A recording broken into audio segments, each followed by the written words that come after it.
Poco के F7 device के लिए फाइनली ऑफिशियल इंडियन HyperOS 2.2 का अपडेट हमें मिल चुका है, जो कि फिलहाल मैं यहाँ पे यूज कर रहा हूँ और ये फिलहाल स्टिल मी पायलट के अंदर है, तो जल्दी आप सभी को देखने को मिलेगा।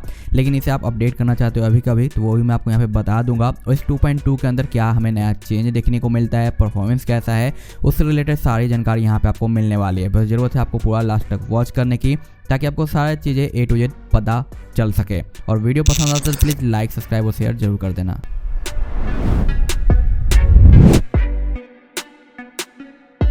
यहाँ पे आप देख सकते हो HyperOS 3 का मैं यहाँ पे लॉक स्क्रीन यहाँ पे यूज कर रहा हूँ, जो कि काफ़ी ज़्यादा इंटरेस्टिंग है और इसे कैसे यूज करना है इससे रिलेटेड मैंने वीडियो भी दे रखा है। और साथ साथ HyperOS 3 का फुल रिव्यू भी मैंने आपको यहाँ पे प्रोवाइड कर दिया है, जो कि आप यहाँ पे देख सकते हो। तो अगर चेकआउट नहीं किया है तो चेक कर लेना। और जैसे ये पोको के F7 के लिए अवेलेबल होगा मैं आपको वीडियो दे दूंगा, उसके लिए चैनल को बस आपको सब्सक्राइब करना होगा।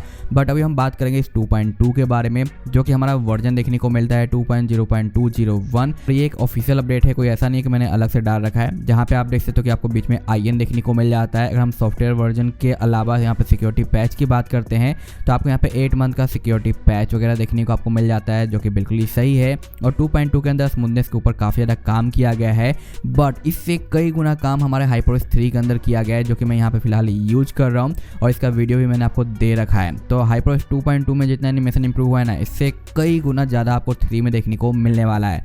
बट अभी HyperOS 2.2 आया है, तो इसके बारे में हम बात करेंगे।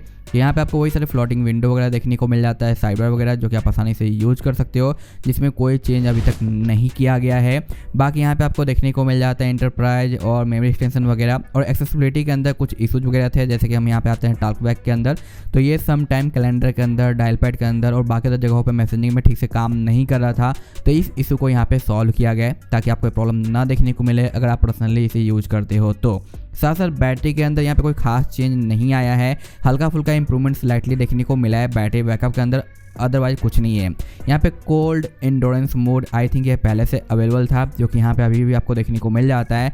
अगर आप अपने फ़ोन को काफ़ी ज़्यादा चिल्ड इन्वायरमेंट में यूज करते हो, तो यहाँ पे फ़ोन के परफॉर्मेंस को ये लिमिट रखेगा, ताकि आपका बैटरी है जो लाइफ थोड़ा बढ़े। ये चीज़ यहाँ पे आप चाहो तो कंट्रोल कर सकते हो। बैटरी प्रोटेक्शन के अंदर आप यहाँ पे रख सकते हो, ताकि आपको अच्छी चार्जिंग स्पीड देखने को मिले, अथवा स्मार्ट के हिसाब से आपको नॉर्मल टाइप पर चार्जिंग स्पीड देखने को मिलेगा। और बाकी बैटरी प्रोटेक्शन में आपको 80% पे रोक देगा। बाकी यहाँ पे मैन्युफैक्चर डेट, साइकिल वगैरह और बैटरी हेल्थ वगैरह, ये सारी चीज़ आपको देखने को मिलती है। और यहाँ से ये सारे ऑप्शन तो आप ऑन कर ही सकते हो, जो कि आपको पहले से पता है। फेस अनलॉक फिंगरप्रिंट आपका वर्किंग रहता है। पर्सनलाइज के अंदर यहाँ पे कुछ खास देखने को नहीं मिला, लेकिन आपको लॉक स्क्रीन के ऊपर एक नया क्लॉक फॉर्मेट देखने को मिलता है हाइपर 2.2 के साथ, जो कि ये पहले हमें देखने को नहीं मिलता था। तो यहाँ पे नया क्लॉक ऐड कर दिया गया है, जो कि काफ़ी अच्छी बात है। बाकी ये सारे क्लॉक तो आपने पहले भी जो देख रखे होंगे, जो कि काफ़ी सही लगा है। और जो भी फिलहाल मैं यहाँ पे यूज कर रहा हूँ ना, ये वॉलपेपर वगैरह जो कि लाइव वाला है, ये मैं अपने टेलीग्राम के डायनेमिक लाइव वॉलपेपर चैनल पे आपको दे दूंगा, जहाँ से आप निकाल के यूज कर पाओगे। और ये पर्सनली मुझे काफ़ी ज़्यादा अच्छा लगा है। होम लॉन्चर के अंदर कुछ खास नया चेंज आपको देखने को नहीं मिलता है, ये पूरा का पूरा वही है। बट यहाँ पे एनिमेशन के ऊपर हल्का सा इंप्रूवमेंट आपको देखने को मिल जाता है, जो कि आप देख पाओगे किस तरीके से आपको यहाँ पे एनिमेशन इफेक्ट्स वगैरह जो देखने को मिलता है, जो कि ये चीज़ मैं कहूँगा कि काफ़ी सही निकल के आता है। यानी यहाँ पे इंप्रूवमेंट आया है इस पोको लॉन्चर के अंदर। और इस पोको लॉन्चर का जो वर्जन है ये भी लेटेस्ट वाला है, जो कि बाकी डिवाइस के कंपेरिजन में अलग आपको देखने को मिल जाता है, जो कि आप यहाँ पे देख पा रहे हो। तो ये हमारा वर्जन है 5.39.40.1162.6, जो कि अभी तक का सबसे लेटेस्ट पोको वर्जन है, इसके साथ प्रोवाइड करा गया है। बाकी हम आते हैं बाकी अदर ऑप्शंस के ऊपर। यहाँ पे आप देखो ये बैक की ओर आने के बाद नोटिफिकेशन के अंदर आपको 2.2 का कस्टमाइज टॉगल का ऑप्शन मिल जाता है, जहाँ पे आप स्पीड मीटर ऑन कर सकते हो। अगर आप अलार्म को ऑन करते हो तो आपका जितना भी रिमेनिंग टाइम रहेगा वो आपको अपने लॉक स्क्रीन पे देखने को मिल जाएगा, जो कि देखने में काफ़ी ज़्यादा सही लगता है। बाकी आप नोटिफिकेशन कंट्रोल कर सकते हो यहाँ से, जो कि काफ़ी सही है। बाकी यहाँ पे बेसिक से सारे ऑप्शन वगैरह आपको देखने को मिल जाते हैं, जो कि काफ़ी ज़्यादा यहाँ पे आपको सही दिखाई देते हैं। अनदर लॉक स्क्रीन के ऊपर आपको कस्टमाइज शॉर्टकट का ऑप्शन मिल जाता है, जहाँ पे आप लेफ्ट एंड राइट के शॉर्टकट को यहाँ पे बदल सकते हो, जो भी आपको यहाँ पे शॉर्टकट रखना है, जो कि ये काफ़ी मेन हाईलाइट फीचर्स है हमारे 2.2 का। साथ साथ यहाँ पे बॉटम पे वही सारे बेसिक से आपको ऑप्शन मिलते हैं। अनदर यहाँ पे आपको देखने को मिल जाता है मोर कनेक्टिविटी के अंदर क्रॉस डिवाइस सर्विस वगैरह, जो कि ये पहले से अवेलेबल था, जिससे आप भाई यहाँ पे कॉलिंग वगैरह से रिलेटेड बाकी चीज़ें कर सकते हो। जो भी आपका जीमेल जिस भी डिवाइस के अंदर लॉगिन होगा, वो सारी चीज़ें आपको यहाँ पे हिस्ट्री देखने को मिल जाएगी। बाकी यहाँ पे वही सारे बेसिक से ऑप्शन आपको देखने को मिलेंगे। सिस्टम ऐप के कई सारे अपडेट आपको मिलने वाले हैं। जैसे आप 2.2 का अपडेट करोगे तो जैसे कि आप यहाँ पे देख पा रहे हो, तो इन्हें सिंपली आप अपडेट कर लेना। साथ साथ यहाँ पे आप अपना सिक्योरिटी पैच भी है जो अपडेट कर लेना, क्योंकि यहाँ पे भी आपको अपडेट देखने को मिलेगा 1 जुलाई का।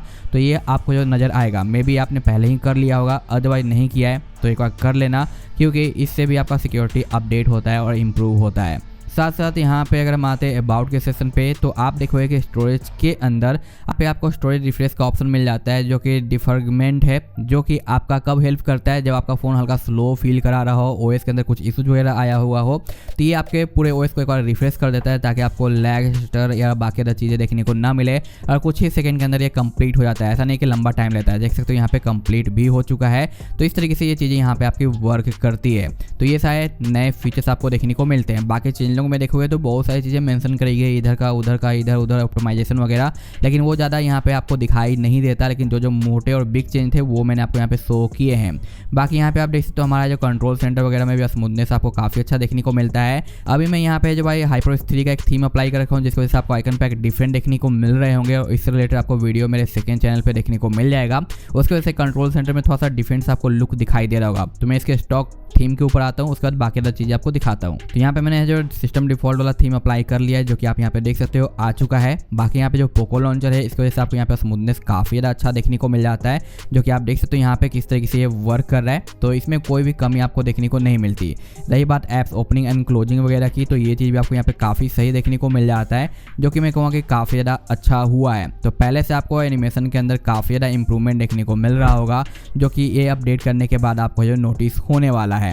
बाकी कैमरे की बात करें तो कैमरे के अंदर कोई भी चेंज मुझे देखने को नहीं मिला। सारे फीचर्स और लुक वगैरह सब कुछ आपको वही देखने को मिल जाते हैं। कुछ फोटो जो सैंपल वगैरह भी मैंने लिए हैं, तो कैमरा भी हमारा पहले जैसा ही परफॉर्म कर रहा है। कोई बिग चेंज मैं यहाँ पे नहीं कह सकता कि कैमरे के अंदर हमें नोटिस हुआ है। साथ साथ विजेट्स वगैरह के अंदर काफ़ी टाइम पहले कुछ नए फीचर्स वगैरह आ गए थे, वो फीचर्स आपको स्टिल अभी भी देखने को मिल जाते हैं, और कुछ नए अभी आए नहीं है। मे बी HyperOS 3 के साथ हमें देखने को मिले, बट अभी के टाइम पे वही सारी चीज़ आपको दिखाई देती है। सिक्योरिटी वर्जन की अगर हम बात करते हैं, तो सिक्योरिटी वर्जन हमारा 11.0.2 समथिंग आपको देखने को मिल जाता है, जो कि ये भी अप टू डेट हो चुका है।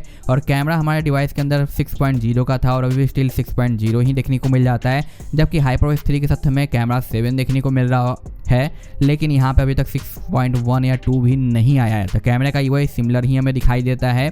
बाकी गैलरी की अगर वर्जन की बात करें तो ये आपको सिमिलर ही देखने को मिलता है, इसमें भी कोई चेंज है जो हमें नज़र नहीं आता। बाकी अगर हम बात करते हैं इसके परफॉर्मेंस वगैरह की, परफॉर्मेंस हमारा कैसा देखने को मिला इस अपडेट के अंदर, तो सिंपली आ जाते हैं अपने गैलरी के ऊपर, और आप यहाँ पे देखोगे कि जैसे ही मैं अपडेट कंप्लीट करता हूँ, यहाँ पे प्ले स्टोर के अंदर मुझे कुछ चेंज देखने को मिले। ये आपको है जो नॉर्मली देखने को मिल जाएगा, क्योंकि ये गूगल के साइड से चेंज किया गया है, ना कि इस हाइपर के साइड से चेंज किया गया है। जब भी आप कोई भी चीज़ है जो प्ले स्टोर में डाउनलोड करते हो, तो आप देख सकते हो यहाँ पे इंस्टॉल के ऊपर आपको जो यहाँ पे देखने को मिल रहा होगा कुछ अलग टाइप का है जो लुक वगैरह, जो कि मटेरियल यू से थोड़ा इंस्पायर है। 4.1 के ऊपर भी आपको देखने को मिल रहा होगा, यानी जहाँ पे जो चीज़ हाईलाइट है ना, वो थोड़ा इस तरीके से मार्किंग के साथ आपको दिखाई देता है। अगर मैं इस पर डाउनलोड पे क्लिक करूँ तो देखो वेरीफाइड बाय प्ले स्टोर वगैरह, और डाउनलोडिंग का जो परसेंटेज है वो भी आपको यहाँ पे देखने को मिला है थोड़े अलग स्टाइल में। तो ये नया सा लुक आपको प्ले स्टोर में जो देखने को मिल जाता है। बाकी अगर हम बात करते हैं हमारे जो परफॉर्मेंस वगैरह की, तो यहाँ पे आप देख सकते हैं फर्स्ट टाइम का AnTuTu स्कोर है, जो कि अपडेट करने के बाद का ही है। लेकिन जब मैं 1 डे का टाइम देता हूँ, रोम थोड़ा सेटल हो जाता है, उसके बाद यहाँ पे जो रिजल्ट हमें इंप्रूव्ड देखने को मिल जाता है, जो कि आप यहाँ पे देख पा रहे हो। और हीटिंग ज़्यादा नहीं गया है, और ये नॉर्मल टेस्टिंग है, ना ही मैंने कोई फ़ैन ऑन किया था, ना ही कुछ। एक नॉर्मल टेम्परेचर पे जो टेस्ट किया गया है, जहाँ पे 46 टेम्परेचर गया था। और जब मैंने इसे फ़ैन के अंदर रख के टेस्टिंग किया था, और फर्स्ट डे ही तब ये 47 गया था, और 44 पे आके कंट्रोल हो गया था। ये तो फर्स्ट डे का था, तो टेम्परेचर तो जाहिर सी बात है कि हाई जाना ही है, क्योंकि जब भी कोई OT अपडेट आता है उस समय और उसी दिन थोड़ा सा हीट ज़्यादा देखने को मिलता है। लेकिन देखते ये कंट्रोल हो जाता है, और ये चीज़ यहाँ पे नोटिस भी होती है, क्योंकि ये विदाउट फैन का टेम्परेचर है और हमारा फैन के सामने का टेम्परेचर है, तो यहाँ पे फ़र्क आपको ऐसे ही देखने को मिल रहा होगा। बाकी यहाँ पे हमारा जो Geekbench है, ये भी ओवरऑल काफ़ी ज़्यादा सही देखने को आपको मिल जाता है, जो कि आई नो कि अगर आप है जो अच्छे तरीके से रिजल्ट निकालने की कोशिश करोगे तो इसे और बेटर रिजल्ट निकाल सकते हो। बट मैं यहाँ पे आपको नॉर्मल टेस्टिंग का रिजल्ट शो कर रहा हूँ, जो कि काफ़ी ज़्यादा सही काम कर रहा है।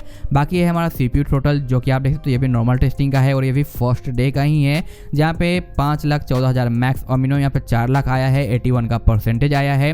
और सेकेंड डे मैंने इसे दोबारा चेक किया और ये हमारा विदाउट फैन के टेस्टिंग का है, जबकि हमारा फर्स्ट डे का है और फैन के अंदर का टेस्टिंग का है। तो यहाँ पे आप देख सकते हो कि 5,41,000 है जो मैक्स आया है और मिनिमम 4,08,000 आया है, 83 का परसेंटेज है। ये फिर भी मैक्स और मिनिमम दोनों ज़्यादा इंप्रूव्ड है, बेटर स्कोर करते हैं, जो कि यहाँ पे जो हमारा फर्स्ट डे थोड़ा सा डाउन साइड रहता है। और इस टाइप का जो स्कोर है ना हमारा, इस टाइप का स्कोर हमें जो चाइना वाले स्टॉक ओएस के अंदर देखने को मिलता है, काफ़ी ज़्यादा बूस्टेड, बट इस बार ये हमें ग्लोबल में देखने को मिला। तो ये चीज़ मैं कहूँगा काफ़ी ज़्यादा रियली में इंप्रूव हुआ है, परफॉर्मेंस के ऊपर रियली में और ज़्यादा काम करा गया है, जो कि यहाँ पे आपको दिखाई देता है।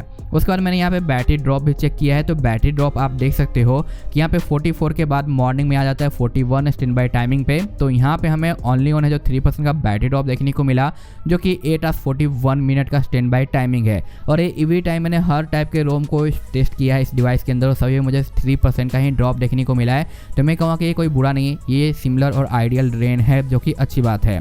बाकी गेमिंग के अंदर स्टिल आपको जो अभी तक है जो वही देखने को मिल जाता है, एक्सट्रीम प्लस वगैरह, यानी अल्ट्रा एक्सट्रीम मतलब 120 FPS अनलॉक नहीं हुआ है। तो पता नहीं ये कब तक अनलॉक होगा, बट अभी के टाइम पे स्टिल आपको लॉक देखने को मिल जाता है। और यह है चार्जिंग टेस्ट, जहाँ पे देखो 10 मिनट में 18% और यह हमारा जो 32 मिनट में 58%। और ये आपको नॉर्मल स्पीड देखने को मिल रहा होगा। रीजन ये है कि भाई मैंने नॉर्मल तरीके से चार्जिंग किया है, और साथ साथ यहाँ पे जो आपको बैटरी प्रोटेक्शन का ऑप्शन मिलता है ना, यह स्मार्ट चार्जिंग के ऊपर था। अगर मैं इसे फुल चार्जिंग पे रखता तो यहाँ पे आपको एक्यूरेट चार्जिंग स्पीड देखने को मिल जाता, यहाँ पे अगर ये ऑन रहता तो इस तरीके से अभी चार्जिंग स्पीड तो आपको हल्का स्लो लग रहा है, बट ये आने वाले टाइम में मैं आपको दिखाऊंगा इसका फुल रिव्यू जब लेके आऊँगा, तो कि फुल चार्जिंग में हमें कितना देखने को मिलता है स्पीड वगैरह, वो चीज़ें आपको आइडिया लगेगी। और लॉन्ग यूजेज पे क्या कुछ हमें नज़र आता है, वो सारी चीज़ें भी मैं यहाँ पे एक्सप्लेन करने वाला हूँ।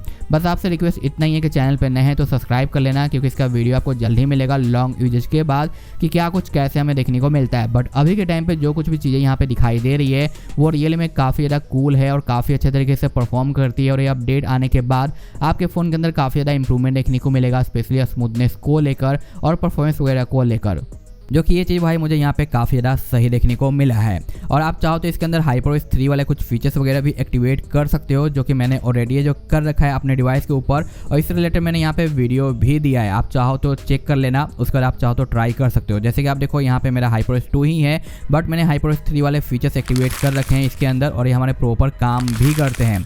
तो ये चीज़ मुझे यहाँ पे रियली में काफ़ी ज़्यादा अच्छा लगा है कि अभी के टाइम पे ही आप विदाउट फ़ोन को अपडेट किए हुए HyperOS 3 के फीचर्स का बेनिफिट ले सकते हो। बट ये टोटली डिपेंड करता है आपके ऊपर कि आप करना चाहते हो या नहीं। तो सारे इंपॉर्टेंट वीडियो का लिंक आपको डिस्क्रिप्शन में मिल जाएगा। और रही बात की अपडेट आपको नहीं मिला है और आप इसे अपडेट करना चाहते हो तो क्या करना होगा, तो उससे रिलेटेड भी एक लिंक मैं आपको डिस्क्रिप्शन में दे दूंगा, जिस मेथड को अगर आप फॉलो करोगे तो इसे अपने फ़ोन के अंदर अपडेट कर पाओगे इजीली। और ये अपडेट रियली में अभी जितना भी मैंने टेस्ट किया उसके हिसाब से मुझे अच्छा लगा है, और मेरी तरफ से ये रिकमेंडेड होने वाला भी है। तो आप मुझे कमेंट करके बताना कि ये अपडेट आपको देखने को मिला या नहीं मिला। अगर नहीं मिला है तो थोड़ा सा वेट करो, क्योंकि ये स्टिल अभी मी पायलट के अंदर है। जल्दी ये पब्लिक बैचेज में रोल आउट होना चालू हो जाएगा। तो जब भी ये रोल आउट होना चालू होगा मैं आपको full and final video provide करूंगा, ताकि आपको पता चले कि लॉन्ग यूजेज पे ये OS कैसा परफॉर्म करता है। बट अभी ये तो 1 से 2 दिनों के यूजेज पे ही मुझे रिजल्ट काफ़ी अच्छे देखने को मिले हैं, जो कि आप देख सकते हो। ये फर्स्ट डे का है और फैन के अंदर का है, और ये हमारा सेकंड डे का है विदाउट फैन का है, और फिर भी स्टिल यहाँ पे इंप्रूव्ड दिखाई देता है। और सेम चीज़ आपको यहाँ पे AnTuTu स्कोर के अंदर भी देखने को मिल जाता है, जो कि मैं कहूँगा काफ़ी बेहतरीन है। बट देखना ये है कि लॉन्ग पे क्या कुछ होता है। तो बस आज के लिए इतना ही सा था इस अपडेट से रिलेटेड। मैं मिलता हूँ आपसे नेक्स्ट वीडियो में। Thanks for watching, tata bye bye. और प्लीज़ सब्सक्राइब कर लेना, क्योंकि इस डिवाइस से रिलेटेड जितने भी अपडेट आएंगे, चाहे वो ग्लोबल का हो, इंडिया का हो या चाइना का हो, सारे इन्फॉर्मेशन आपको टाइम टू टाइम मिलता रहेगा। ठीक है, मिलते हैं नेक्स्ट वीडियो में, बाय।